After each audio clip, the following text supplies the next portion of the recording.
Assalamualaikum warahmatullahi wabarakatuh. Perkenalkan, nama saya Octavian Indaritanto dari kelas C Hubungan Internasional dengan NIM 2022 Jadi di sini saya akan menjelaskan materi saya tentang filosofi Stoicism.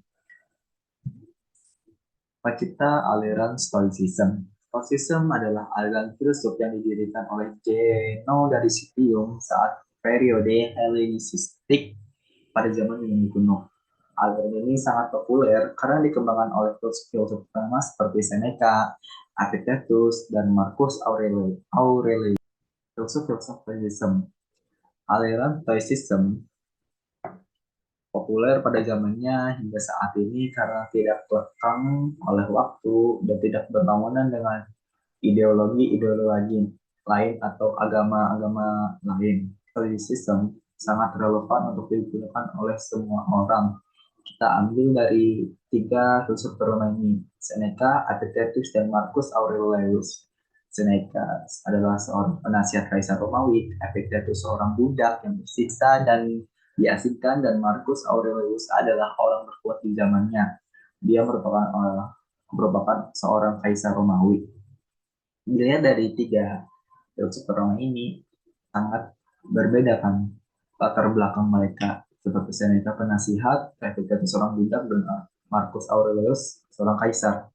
Oleh sebab itu, teori ini relevan untuk digunakan oleh semua orang. Selanjutnya, empat prinsip utama Stoicism, yaitu yang pertama, Tuhan dalam bentuk apapun itu akan selalu memberikan perhatian pada seluruh makhluk hidupnya, dalam bentuk apapun gitu, dalam agama manapun. Tuhan selalu akan membantu makhluk-makhluk hidupnya. Karena itu, teori Stoicism ini sangat tidak bertentangan dengan ideologi atau agama-agama lain. Yang kedua, hidup yang penuh dengan kebijaksanaan itu penting untuk kebahagiaan kita. Karena apabila orang hidup dalam kebijaksanaan, mereka akan memperhitungkan resiko yang diambil dalam hidupnya. Karena itu kebahagiaan sering mendatangi kita. Yang ketiga, alam semesta bekerja dalam harmoni dan kita harus hidup harmonis dengan alam. Dan yang terakhir adalah teori keempat, itu prinsip utama dalam teori Stoicism, kita harus menerima hal atau hasil akhir itu maupun hasil itu buruk atau baik. Karena pada dasarnya teori ini membahas dan mengajarkan kita bagaimana mengendalikan hal yang bisa kita kendalikan dan tidak memperdulikan hal-hal yang tidak bisa kita kendalikan.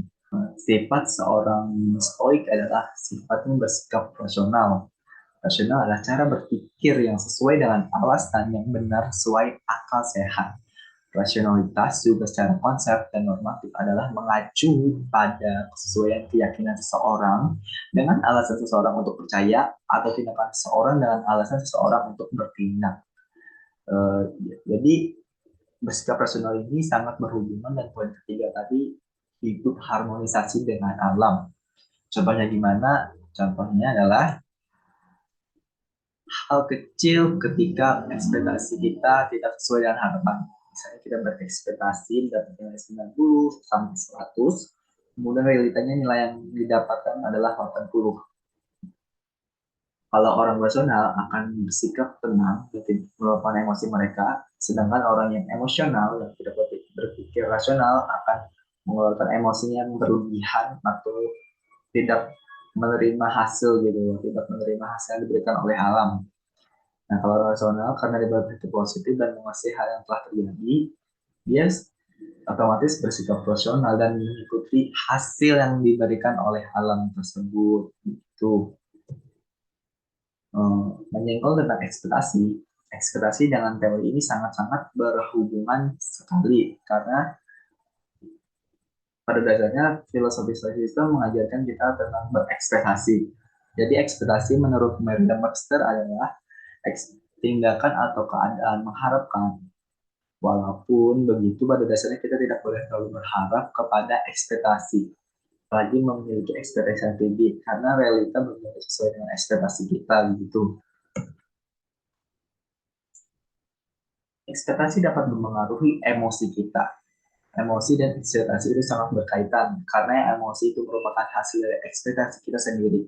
Contohnya, jadi jika kita berekspektasi hal yang kita rencanakan berjalan baik, tapi realitanya tidak sesuai dengan ekspektasi kita, otomatis emosi yang kita keluarkan adalah menjadi lebih sedih dibandingkan kita tidak ekspektasikan apa-apa gitu.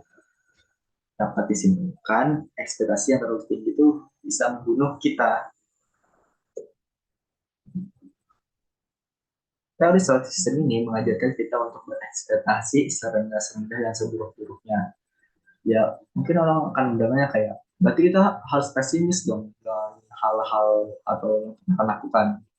Ya, sebenarnya itu bukan pesimis terhadap yang kita lakukan terhadap hasilnya, terhadap hal yang tidak bisa kita kendalikan. Gitu. Alias sofism ini beranggapan bahwa ekspektasi yang lebih baik adalah ketika kita meletakkan ekspektasi kepada titik terendah dalam memandang masa depan. Kenapa demikian? Supaya kita bisa siap dalam menghadapi hal buruk yang akan terjadi.